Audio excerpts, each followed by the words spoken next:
afternoon, and welcome to the Wisconsin Strong Women panel discussion on unique challenges to achieving financial security.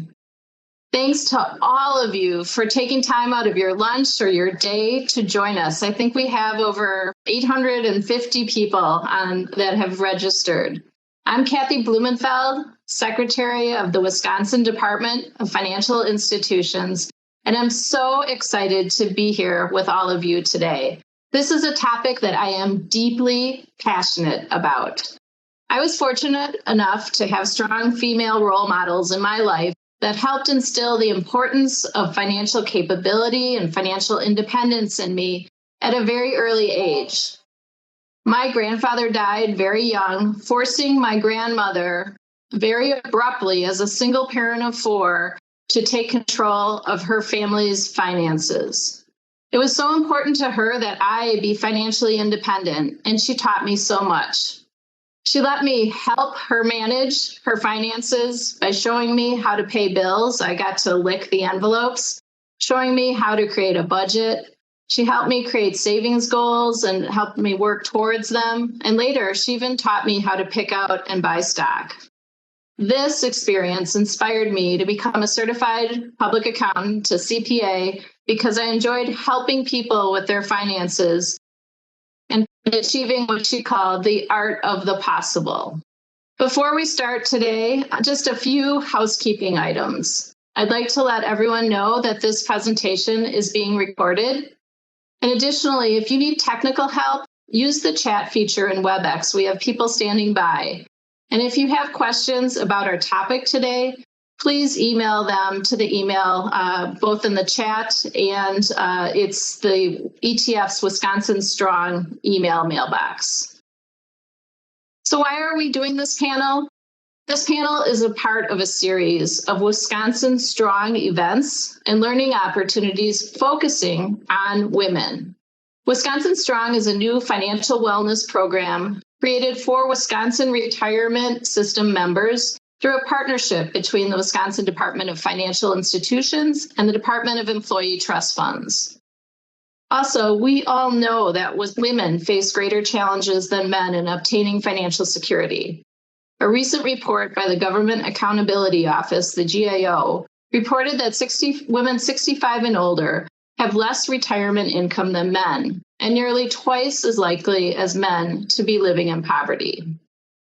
Many of the women in the GAO focus group expressed concerns about the future of Social Security and Medicare and the cost of health care and housing in retirement. They also cited divorce, being forced to leave the workforce earlier than planned, and a lack of financial education as obstacles to their retirement. I am happy to be joined today by three experts to discuss some of the unique challenges women face in achieving financial security and strategies women can take to address those challenges right now. So I am pleased to introduce today's panel to you. First off, we have Dr. Joelle Saad-Lessler. Dr. Saad-Lessler holds a PhD from Columbia in economics. She's currently the Stevens Institute of Technology Associate Professor in Hoboken, New Jersey, researching economics of retirement, labor, and immigration. She's also a National Institute on Retirement Security researcher and co-authored the 2018 Retirement in America, Out of Reach for Most Americans, and 2020's Still Shortchanged, an update on women's retirement preparedness. Next, we have Lara Hines. Lara is the Director of Program at WISER, the Women's Institute for a Secure Retirement.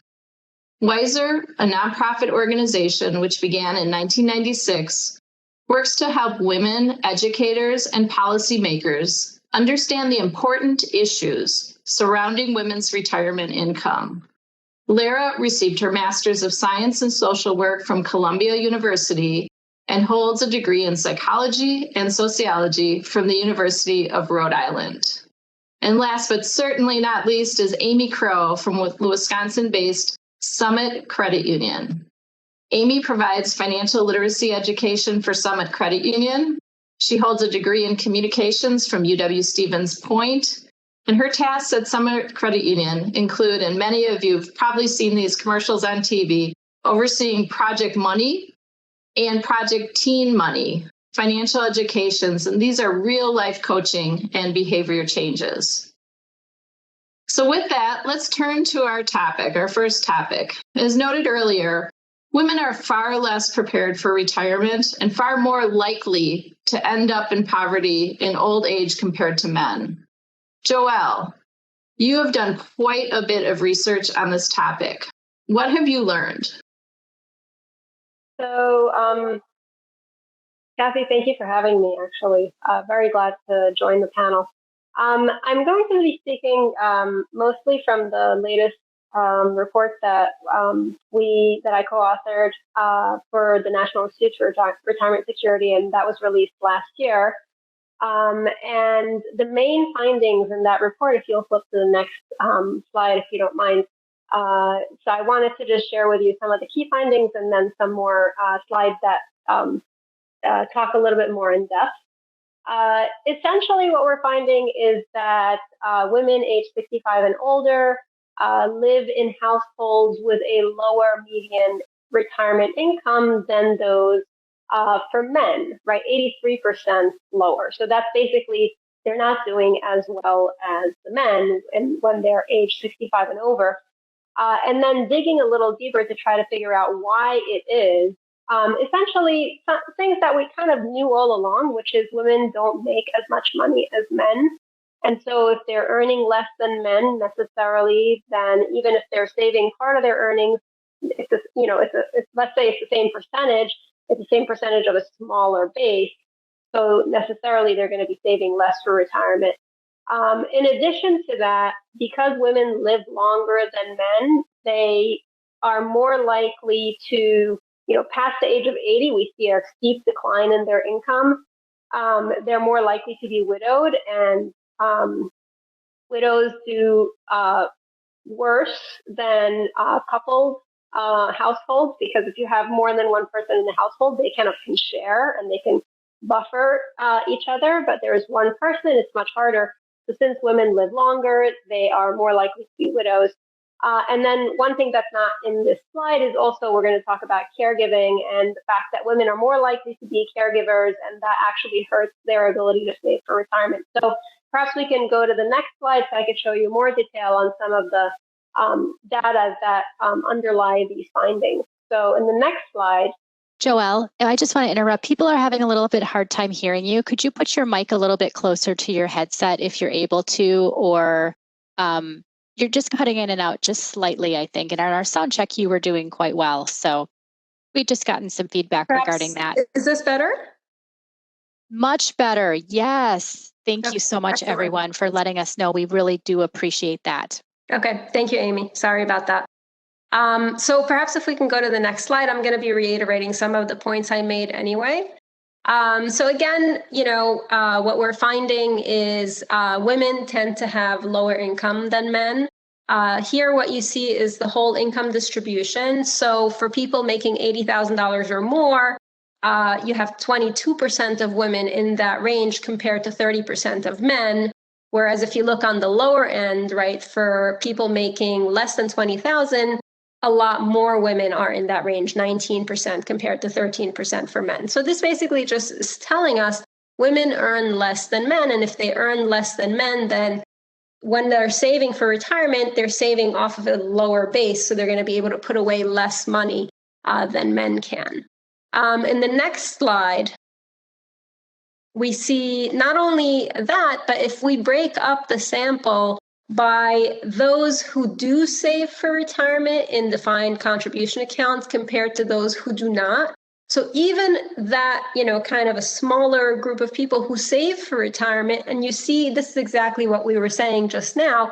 The yellow line is the males who save for retirement, and the line below it, right below it, is the women who save for retirement. And you can see a huge difference in their earnings profile. So this just reiterates what we were saying earlier, that because women earn less than men, they're able to put away less for retirement. And this is even if they're choosing to save for retirement. So in the next slide, we can see this is getting at the whole other idea, which is you see that among all seniors, the first table there is looking at all seniors and comparing it to people who are seniors who are poor.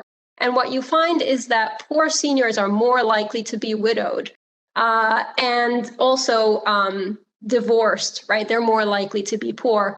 And what ends up happening is because women live longer, they're more likely to be widowed. Also, women are more likely to be divorced. So because of that, women are more likely to be poor when they are age 65 or over. Okay, let's go to the next slide. Okay, this is the last point that I wanted to make, which is we know that women are more likely to be caregivers than men. And people who are caregivers end up with less saved for retirement. Why? Because typically when they're caregiving, they're dropping out of the labor force to do that. They're not working, or they're working fewer hours. And that means, again, they're making less money and they're able to put in less money into their retirement accounts. So because the burden of caregiving falls disproportionately on the shoulders of women, they end up bearing the double whammy of not only did they earn less, but they're able to save less for retirement. So when it's their turn to be in retirement, needing the care of others, they have less money put away to take care of themselves. So these are the things that we found in this report that was released last year by the National Institute for Retirement Security. And it just underscores the particularly vulnerable position that a lot of women find themselves in retirement. Thank you, Joelle. Very insightful. And I'm sure the pandemic exacerbated some of this too, as we'll talk about in just a little bit.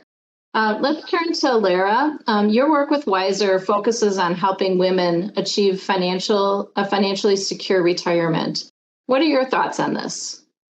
Great. Yes. Well, thanks, Kathy. I'm so happy to be a part of this event today. So as you said, Wiser's goal is really to help women take financial control over their lives. And in order to do that, we really do believe it's important for women to really understand some of those unique challenges and risks that they face, because we need to take that into consideration in order to plan successfully. I think Joel did a great job really outlining a lot of those challenges and risks for us. I'll add one risk that I really think can't be understated, and that's the longevity risk. We hear all the time about how women live longer than men.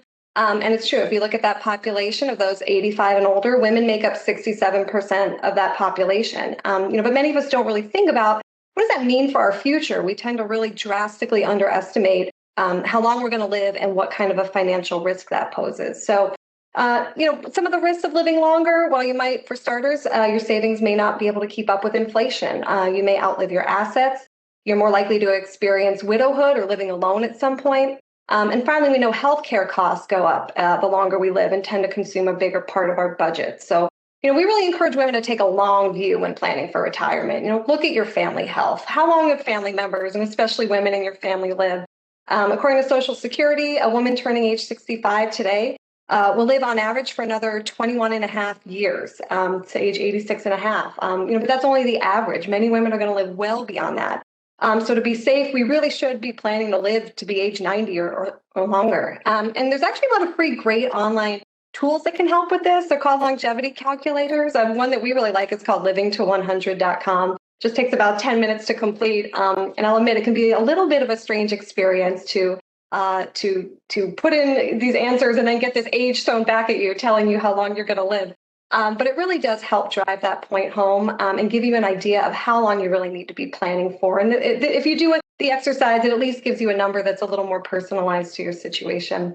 And then finally, if you have a spouse or a partner, one of you is likely going to outlive the other, and it may very well be for many years. Periods of widowhood lasting 10, 15 years or longer are really not that uncommon. So you need to take into consideration your financial planning and really ask each other, what would happen to me financially if you die first or vice versa.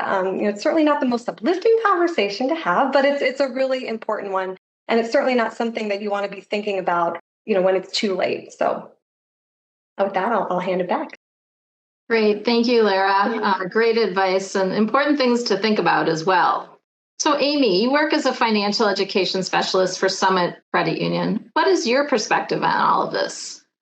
Oh gosh, looking at those statistics, let me tell you from Lara and Joelle, it gets me thinking about how old my grandmas are. I have one that's 101. I have one that's 98, and my other grandma died at 96. So I'm like, gosh, what am I going to do with the next 30 years of my life, right? And how am I going to fund that? And I think one of the biggest things from my perspective as a financial education specialist at Summit is really understanding that 9 out of 10 women are going to be solely responsible for their finances at some point in their life. And my grandmas outlived my grandpas, and when they were younger, the men took care of the finances.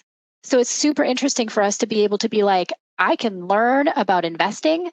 If I get advice, I can learn about investing. And so many women have a lack of competence when it comes to investing and planning out their future, that if they could find the financial knowledge, if they could find somebody who's a trusted financial advisor, if they could get their money questions asked or answered and know what questions to ask, that's really, really important. And so I just wanted to throw a couple of questions out there that you could ask a trusted financial expert to help you build savings, build retirement. And so one of them is, what is the minimum to open up an individual retirement account? And how can I do that?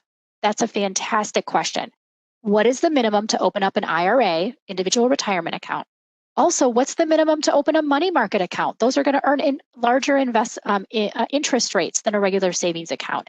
And then if you want to dabble in the stock market, how much money do you need to be able to do that? I've heard that it's really easy. Sometimes there's low minimums to be able to get into the stock market through an investment planner. The other one I would have you do from my perspective in terms of looking at a retirement account, literally taking your paperwork to an investment planner that you have, researched, just like we shop around for the best deal on our consumer product. We should shop around for the person who makes us most comfortable with our retirement portfolio. Give him my 401k statement, have him explain it to me. He literally explains it to me every single year, because I forget what it says, right? And I want to make sure I'm in the right age-based investment portfolio. I want to make sure that my risk tolerance for my age is in the appropriate bracket. And so those are the things that I want women to feel empowered and comfortable talking about, so that we're not looking at some of these statistics that Joelle and Lara just shared with us. So it's really about, empowering yourself and then bringing that back. And I'll talk about this in just a few minutes in detail, but bringing it back to your daily budget, your 2-week budget, your monthly budget, and making it a priority to give yourself that gift of saving money for your future, so that when you're 99, you can enjoy life. That's fantastic, Amy. Great advice. And we don't have to go at this all alone, right? You've got people out there that can really be helpful. So those are great questions and strategies that we can implement right now. So thank you for sharing those. All right. So we all know the pandemic has created many challenges for all of us in the last 16 months. How has the COVID-19 pandemic intensified financial challenges for women? So, Lara, let's start out with you. Yes, well, certainly for all of the challenges we've already discussed, the pandemic has, basically exacerbated about every single one of them, right? And certainly one of the biggest challenges, I think, for women has been trying to balance jobs and caregiving, and whether that's caregiving for small children or being a family caregiver to a parent or an older relative. As was mentioned earlier, women are still the primary caregivers in this country. And as a result, many of them, I give millions at this point, have had to reduce their hours or leave the workforce entirely to manage those responsibilities. And that's a huge financial setback. Also, I think just the stress and strain of managing and trying to manage life during a pandemic takes an emotional and physical toll. It really put many of us in almost this day-to-day kind of survival mode, which doesn't leave a whole lot of energy for planning ahead and thinking long term. For some, it might have provided a great opportunity to sort of reassess finances and life goals. But I suspect for many of us, it really pushed long-term planning even further down on our list. I know I personally have 2 small children, one who was born just a few weeks before everything shut down. And so getting through the day was basically all my family could manage to do in that time. And some days it still kind of is. But certainly our due diligence with our finances took a back seat for a while. And I feel like all of us are only maybe just starting now to find some of that energy again and motivation, to really think about this stuff and what impact this year has had. For women who've had to deal with unemployment or any uncertainty about whether they or their spouse or partner might lose their job. I think thinking about finances now just brings up a lot of anxiety and worry, and it can be really hard to plan and stay positive and feel motivated. When maybe you aren't even sure where your next paycheck is coming from. So there's certainly been a lot of policy measures during the pandemic that have been taken: extra unemployment, income stimulus checks, child tax credits. Those have all been tremendously helpful. But we know these measures are only temporary. So we need to find ways to kind of keep thinking about long term financially. How can we come back to this? How can we help women and their families really figure out what that next step is in the process and sort of rebound from some of the challenges that we've all been experiencing lately? Thank you, Lara. Great insights. And you did have a lot to manage during the pandemic. I know, having small children, my heart goes out to every one of you that has had to balance all the different components, whether small children or caring for adults or other family members. It really was a challenging time. Amy, what is your thoughts on how the pandemic impacted financial security? I am going to share another slide with you that was just so interesting. Hopefully you can see my screen. And it piggybacks on what Lara was saying. 72% of Americans have experienced stress about their finances. And this is a 2021 Stress in America survey. And it really is, going back to the basics. We talk a lot about building wealth, but how do you do that when you have so many bills and you have credit card debt and you can't afford a $400, unexpected expense? Really goes back to budgeting. And I know so many people hate that word and they're like, it's so restrictive and I don't want to do that to myself. Call it a saving and a spending plan, because really it's about saving to invest in yourself and the things that you want to love and do in your life, right? You don't want to have to put that on a credit card and worry about those things later. You want to really kind of flip your budget around a little bit. And I have another great quote to share with you. So think of it this way. If you change the way you look at things, including your saving and your spending, the things you look at change. And so think about flipping your budget. Don't put in all of your bills and debts first. Think about and put in how much you want to save for retirement, your vacations, your kids' expenses, your entertainment, all the things that we want to do now that we are open for business, right? And put that in first, and then figure out what you have left for discretionary spending. There's less coffees then, you can make iced coffee at home, lots of different things. And I say those things tongue in cheek because everybody beats up the coffee run, right? I love coffee runs every once in a while. Sometimes they get a bad rap, but it's prioritizing and really choosing what is important to you. And that catch up for retirement is going to be super important for women because we don't want to be caught. We want to be powerful. We want to have knowledge. We want to get our questions answered. And so that budget, that saving and spending plan is actually going to give you more control over your money. You're going to easily prioritize. And you can actually look at all of your obligations and start figuring out how you can actually save money through potentially refinances and consolidations of some of your debt. Interest rates are so low now. I refinanced my mortgage a couple years ago and saved $70,000 in interest that I will no longer be charged simply by going down a percentage point on my mortgages. And that's like tuition at one of the UW schools for, UW-Madison. So it really, when you put things into perspective that way, or that's $70,000 in money I could put into my retirement account, and then that compounds over the next 30 years. Think about what that could be for us. So it really is changing the way you look at things, flipping things on their head, and especially for the single women who, have really been struggling and have had, caregiving issues and all of these types of things. I know that these are really hard decisions and we can, share ideas with you, but really seek out advice, seek out trusted financial advisors, help people brainstorm with you what you have with the income that you have and what you can do with it. That's my best advice for you because so many women don't ask enough questions. That's great, Amy. I love the quote that you have up there, and it's so true. And it's just changing the paradigm and being open to changing, right? It doesn't have to be the way, you don't have to think about money and your relationship to money doesn't have to always be the way it's always been. You can look at it, and often if you break it up into small chunks and take on, let's say, well, I'm going to tackle my mortgage like you did, right? And then you get some confidence from that you're making positive strides. And then that yields to the next thing, that next action you do. So thank you for sharing that. That was great. Joelle, what are your thoughts? So I hate to be the one who always bears the bad news because Amy always has such a positive way of looking at it. The bad news is that in terms of when you look at earnings profiles over somebody's lifetime, so let's say, even if we suppose that women and men start out in the same place, the reason women tend to do poorly relative to men is that a lot of women, they'll go on working, but then they have a kid, they drop out of the labor force. But the problem is when you drop out of the labor force for a year or two or whatever, when you come back, you don't come back where you started. You come back lower. So your whole trajectory is lower than the men's. And so you're permanently affected, right?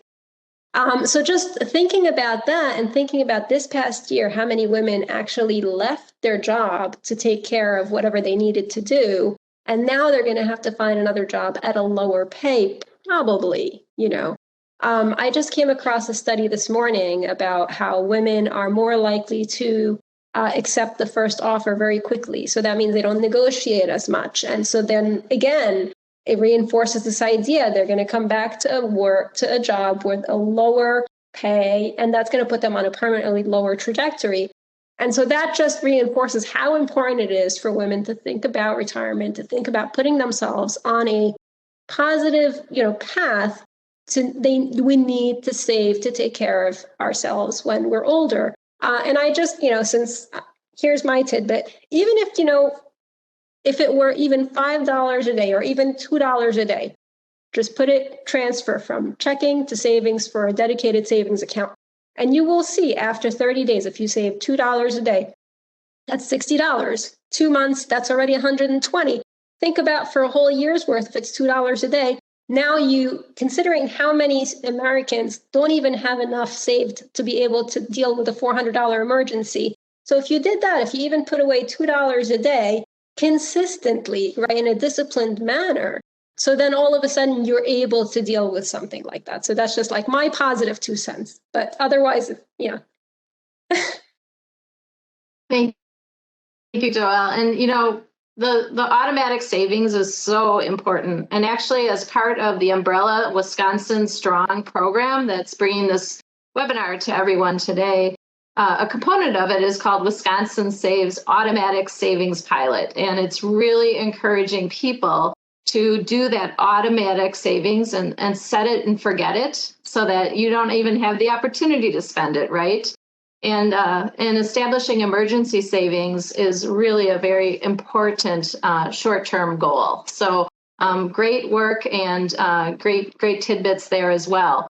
Joelle, you get to go first on this one because this is all about what have we learned during the pandemic that actually is silver linings. There's been, as horrible as we've all had to deal with the last 16 months, we've also learned a lot. And we found some silver linings, and I think you have a few that you want to share. Yeah, actually, I do. I think the biggest silver lining potentially is the acceptance that people have developed towards flex time.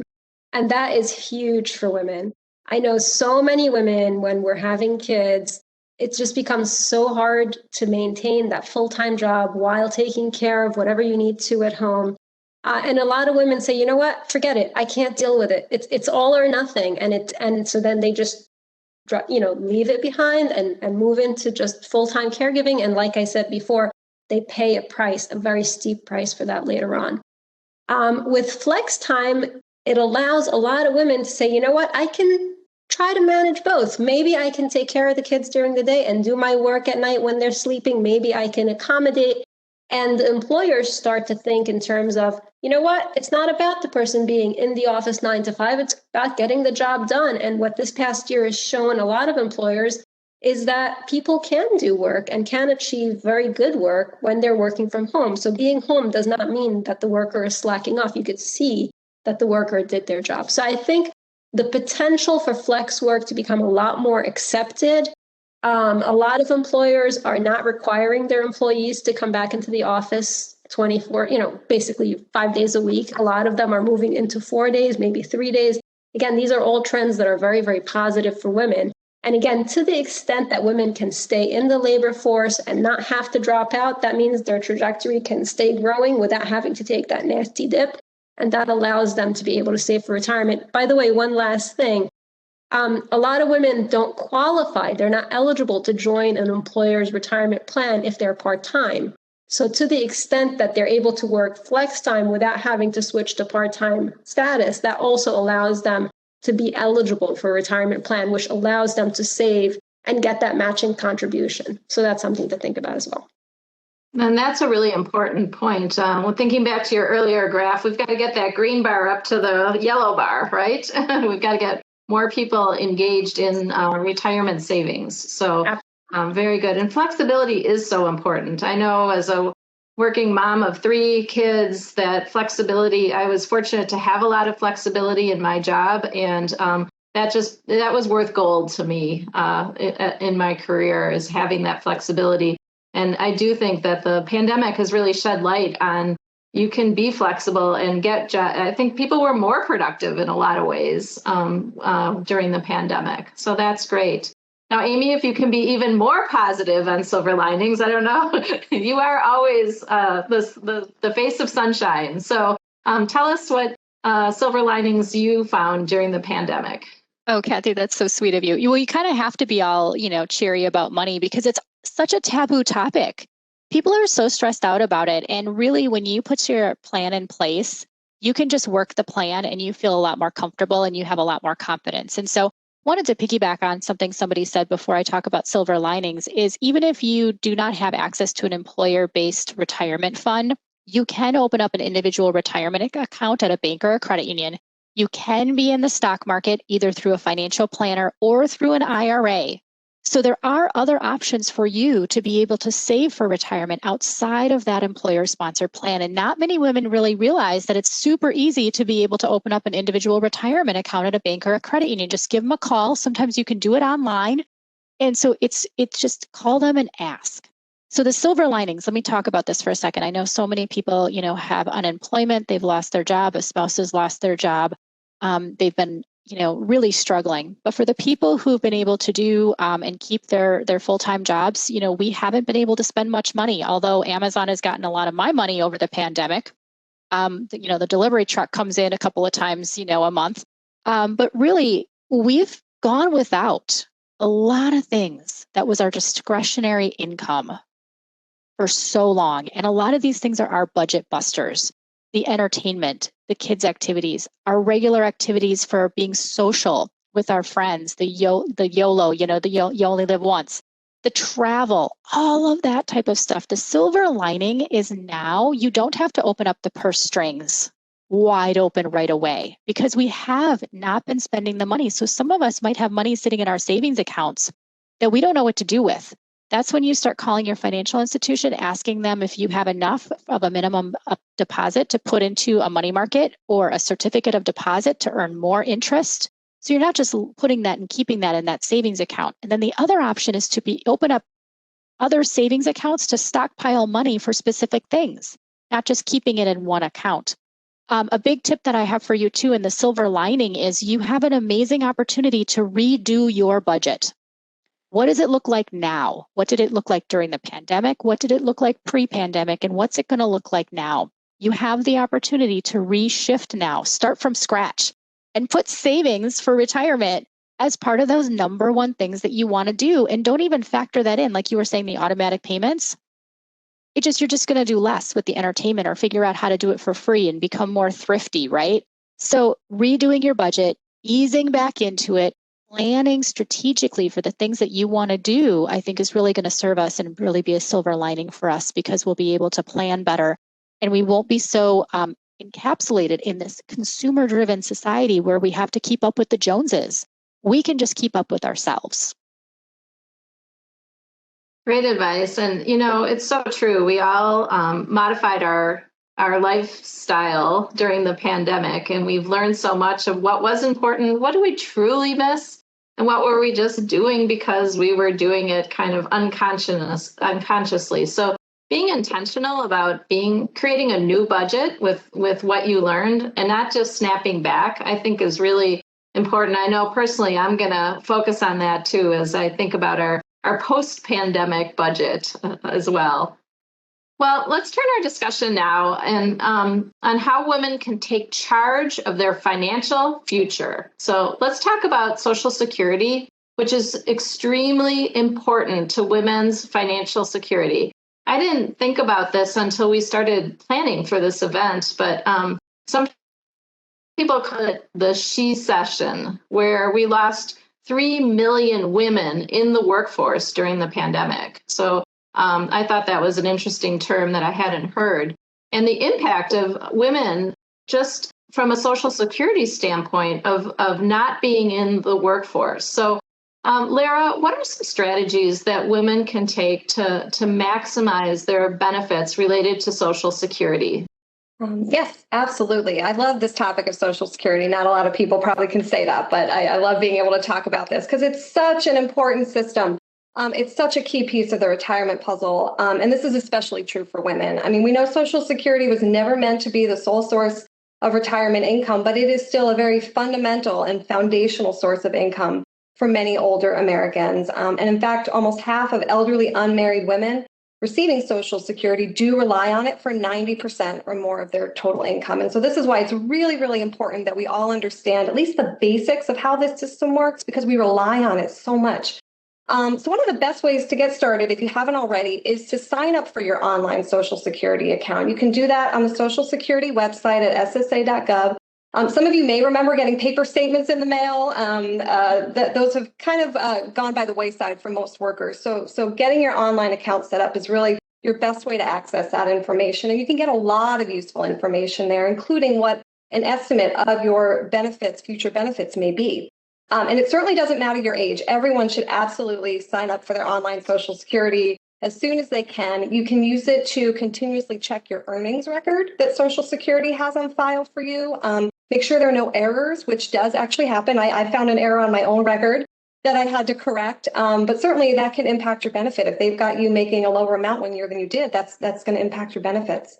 And then speaking of earnings, I think it's also really important to know that Social Security determines your benefit by using your top 35 earning years. So that means any years that you didn't work to meet that 35-year total, those are going to be counted as zeros. And we all know what zeros do to an average when they get factored in, right? And so it's going to bring down your benefit amount. And a lot of what we're talking about, women having to leave the workforce, exactly, there's a direct impact on that Social Security benefit. So, so we try to say, make it a goal if you can, even if it's just working part-time certain years, try to work as many years as you can so that you can avoid having those zero earning years factored into your final benefit amount.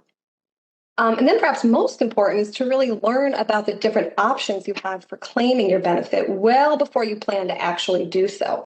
You want to find out what your best options are. So, first you need to know what what Social Security calls your full retirement age. This is the age at which you can receive the full retirement benefit amount that you're eligible for. For those born between 1943 and 1959, that age is going to be somewhere in your 66th year. And for anyone born 1960 or later, that full retirement age is now age 67.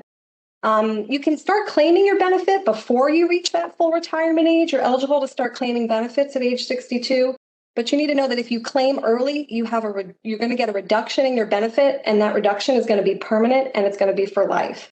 But on the plus side, the longer you wait to claim your benefit past that full retirement age, it's going to increase your benefit up to 8% each year. And you can keep receiving those increases every year up to age 70. After age 70, there's really no benefit to waiting. So everyone should definitely claim their benefit by age 70. But really an 8% increase a year, really think about that. There's very few, if any, other retirement savings plans or options that are going to give you a guaranteed return of 8% a year. And, if you think back to what we talked about with the longevity risk, Social Security is often the only source of guaranteed lifetime income that many people are going to have. That's income that you're going to receive every month until the day that you die. So we really want to make sure that we're making the most of it. And even if you can't wait until age 70 or even your full retirement age, just remember that any delay in claiming past when you're first eligible at age 62 is going to still provide you a higher benefit. So if you can just wait a few months or a year, that's still going to make a difference. And then finally, it's important to understand both how the spousal benefit and the survivor benefit work and know if you're eligible. As a spouse, you're eligible to receive 50% of your spouse's full retirement age benefit if that's more than you would otherwise get on your own earnings record. And then if your spouse predeceases you, you're eligible for the survivor benefit, which is the full benefit amount that they were receiving. And that includes any increases they received from delayed claiming. So now you can see why it's really important, especially if you're married, that you want to sort of kind of collaborate and really think strategically about how you maximize those benefits. One person's decisions on when to claim can certainly impact somebody else's benefit down the road. Now, as a reminder, you don't get both your benefit and the spousal or survivor benefit, but you're going to get whichever amount is higher. And even as a divorced spouse, you may be eligible for spouse or survivor benefits if you were married at least 10 years. And that's a really important point to make. Unfortunately, we've gotten more than a few calls at Wiser from women who were either a year shy, or one woman I think was 10 days shy of having been married for 10 years. And she didn't have a lot of other sources of income, and she was wondering if she'd be able to get spousal Social Security benefits. And it just breaks your heart to have to say no, even if it's a day short, you're not going to be eligible. So that's a bit of advice too for anyone who's maybe thinking of getting a divorce or knows someone who is. It may be worth your while to stick it out, at least legally, those 10 years if you're getting close to that. So those are just some of the real basics. I could do a whole workshop on Social Security, but the key point is really just to get to know your benefit. Everyone's situation is unique. Gather as much information as you can before you claim that benefit or your spouse claims their benefit. You don't want to make a costly decision that you later regret or you can't reverse. Lots of great information on Social Security's website, and Wiser certainly has a lot of resources on this topic too. So we're here to help you. Well, that's great. So the key takeaways are to sign up online, right, to create your account so that you can see and you can look for your 35 years of, what that's going to look like as well and what your future projected benefits are. And I think you offered some really good advice about thinking strategically. And I'm sure we're going to tap into you for that future seminar on Social Security benefits because you are a wealth of knowledge. And it is a little bit perplexing, right? There's so many things to think about as you approach retirement age, and helping to demystify the Social Security process, I think, is really beneficial. So thanks to everyone for hanging in there. We're going to turn to our final question here. So what are some of the things that women can do right now to get themselves on a path to financial security? Let's start with Amy. Okay, so I have 3 tips for everyone. So get your paper and pen ready or your phone notes. Number 1 is to get at least $1,000 in a savings account and then grow it from there so that you are not using credit. Again, I said, most people can't afford a $400 medical bill or $400 unexpected expense. That $1,000, and at Summit, we've proven that having that $1,000 is really, really effective. Number 2, review those retirement options, increase your contribution if you can, or if you've stopped a contribution due to the pandemic, restart that contribution. And if you aren't contributing to a company-based retirement program, look into those IRAs, look into money markets, look into the stock market, and find a trusted financial advisor that talks to you and explains things and answers your questions. Okay, so shop around for one. Oh, and they also should not be charging you a fee to meet with you. Okay, that's another barrier that women think is it's going to cost me money to meet with somebody. Especially Summit Financial Advisors, they don't charge anybody. They're our investment arm at Summit Credit Union. It's complimentary. But the third one, I think I'm going to hit this home again from a personal finance perspective, but review that budget. We have a budget worksheet for you at summitcreditunion.com. Summitcreditunion.com. Go to the Money Smarts page, look under worksheets, and we have a budget for you that you can print out. It's got a now column and a future column, so you can literally name it pandemic, post-pandemic. And move your money around, and you'll notice right up at the top it has savings to place that as an importance to yourself and giving yourself that gift and confidence in knowing that you are protecting yourself. And let me just say, I know how hard it is to say no to a spouse or no to the kids, but they haven't had a whole lot over the pandemic in terms of just being able to go out and do things. So set a budget for the things that you want to do now that things are opening up. Set that brand new expectation. And you will be teaching your kids generationally, and we've seen it, that savings is important, and savings is really a thing to create peace of mind for people and reduce their financial stress. So even the kids can learn it at a very, very young age. Great takeaways, Amy. And yes, I think back to my time with my grandmother teaching me how to budget and save, and those things have stuck with me. And I think it is important to role model that as well. And just creating that new mindset of post-pandemic, how am I going to think about and approach my relationship with money? So thank you. All right, Joelle. I have very little to add. I think, Lara and Amy said amazing things. I just want to reiterate, in terms of Social Security, I understand a lot of women need to leave the workforce to do caregiving to the extent you can, maybe with flex time, maybe with talking to the employer, maintaining a foothold in the labor force, keep earning during those times, super important. And with caregiving in particular, I know a lot of times we have this instinct to do it all. And maybe we don't have to do it all. Maybe one thing we learned during the pandemic is that there is a little bit of a village around us, and there are other people who could pitch in and help so that we can all help each other. So it doesn't have to be just on your shoulders and you're the only one who's paying the price. Try to seek out help and see if other people can take on that burden also. Great. And Joelle, as you mentioned, the impact of being out of the workforce during this time. And I think for all the people that are on the call today, many, many of you are in charge of hiring people. And Joelle, you had mentioned that people, when they leave the workforce, they often come back at a lower paying wage. Well, we're all hiring managers. We can empower, and that doesn't have to be the way things happen in the future. We know the value of people. We know why people left the workforce many times for caregiving or their job ended. We don't have to bring them back at a lower wage. We can bring them back at the same wage, or I'll challenge you all, even on a higher wage, because they probably have learned new skills during the pandemic. So we can be part of the positive change going forward as well. And Lara, I will turn it over to you for some final comments. Great, thank you. So I love that Amy made it a point to say, write these 3 things down, because I know when we do our workshops at Wiser, we kind of always like to wrap up by asking women, to really think of 3 takeaways. What are 3 immediate action steps you can do when you leave here? It can be really overwhelming to receive a lot of this information at once. And I think when we just think about financial planning in general, we think of all the pieces and all the different parts, and it's so easy to just, turn it away or put it away for another day. But we keep talking today about just those little action steps, those little incremental things you can do to move yourself forward and just sort of keep yourself going. Encourage you all to do that. Write down 3 things you can commit to doing. We've covered a lot of great ideas today, I think, but a few more to consider.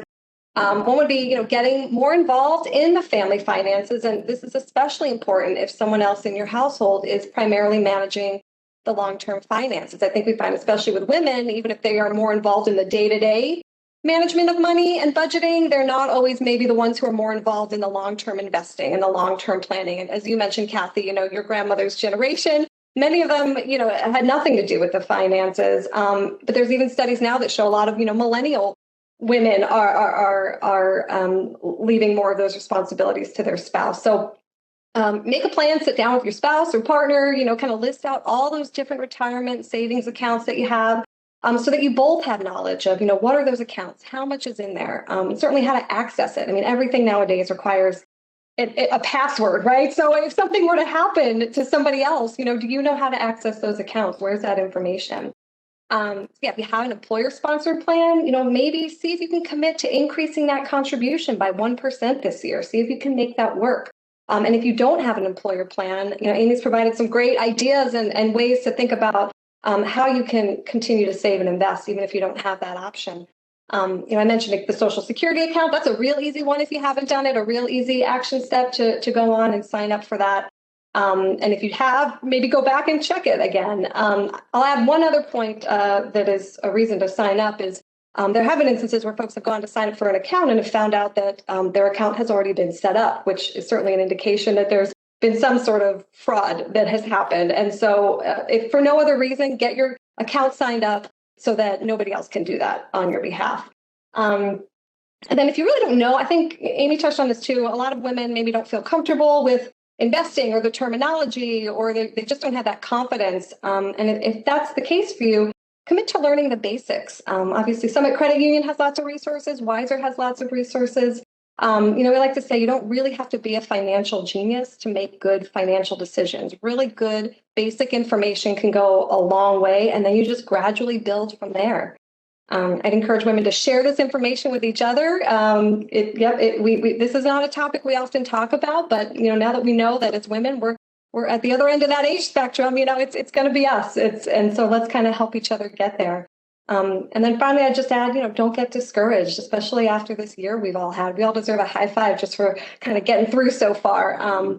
But we all know it's never too early to start planning and saving, but it's definitely also never too late.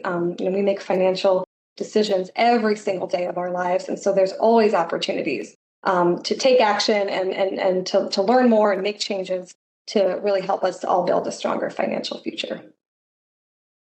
Fantastic, Lara. Thank you. And there are great resources at Wiser, at Summit Credit Union, and even within the Wisconsin Strong program, you can go in and take a financial fitness test, a checkup, and see how you're doing. There's lots and lots of classes. We've had already 10,000 classes taken by people in the Wisconsin retirement system. So please check that out. There are tons and tons of resources. And so with that, it brings us to the close of our discussion today. And I hope you all found something in here that is useful and tangible that you can take away to improve your own financial position and that of your family, and to also share this with your friends and family. I just want to say thank you to all of you out there for taking time out of your schedule, to committing to bettering your own financial wellness, and for being with us today. And of course, to our 3 outstanding speakers for sharing their knowledge with us. So after today, please keep your eye on your email for a follow-up email from ETF's Wisconsin Strong mailbox. It will contain a list of all these resources for you. And keep an eye out also for the additional events that are going to be coming up. There's one including a great series called Wake Up Your Money with our very own here, Amy Crow. So we're very excited about that. And you can also visit the ETF Wisconsin Strong website, which is listed in the chat for more information. And with that, have a great rest of your day and week. Stay well, stay strong, and remember, you don't have to go at this alone. There's a big community around you to help you and support you through this. Thank you so much. Bye-bye.